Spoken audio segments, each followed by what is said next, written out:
There once was a spirited young poet that was born in an age of travesty.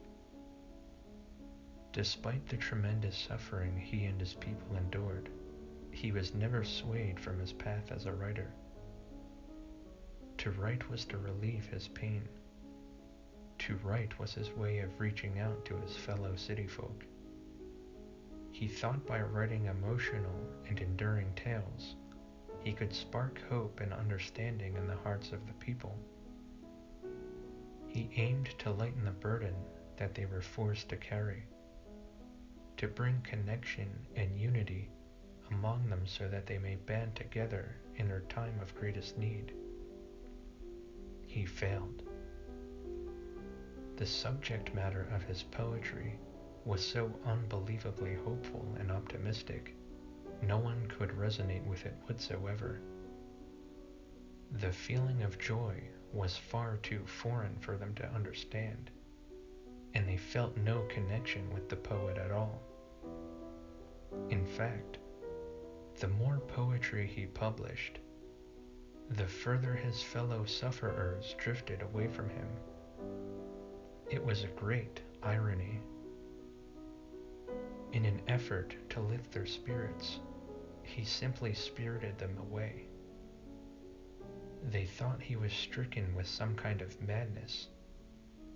The unbearable dread finally took over his head, and now he was little more than a raving lunatic, searching for a light that didn't exist.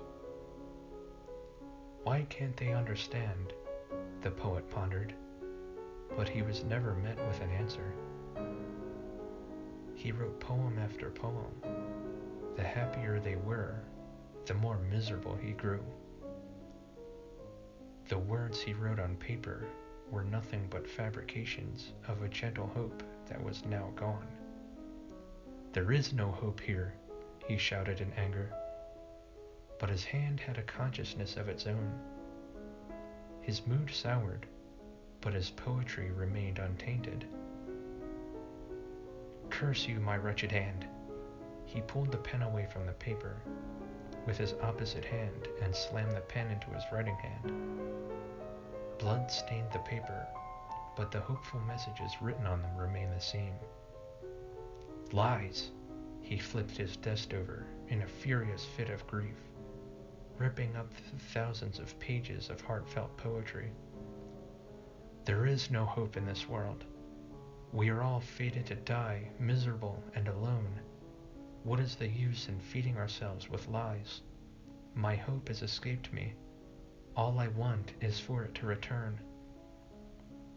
The poet had completely lost his mind. In a last effort of madness, he gathered up all of the tattered poems with blood and hope staining the paper. "Come back to me, my hope. Please, save me from this nightmare." The mad poet forced the shreds of paper down his throat, the ink of the papers wetting his insides and coloring them black. The messages of hope were tattooed to the inside of his skin, but the abundance of ink poisoned him while the paper cut him up in a flurry of pain.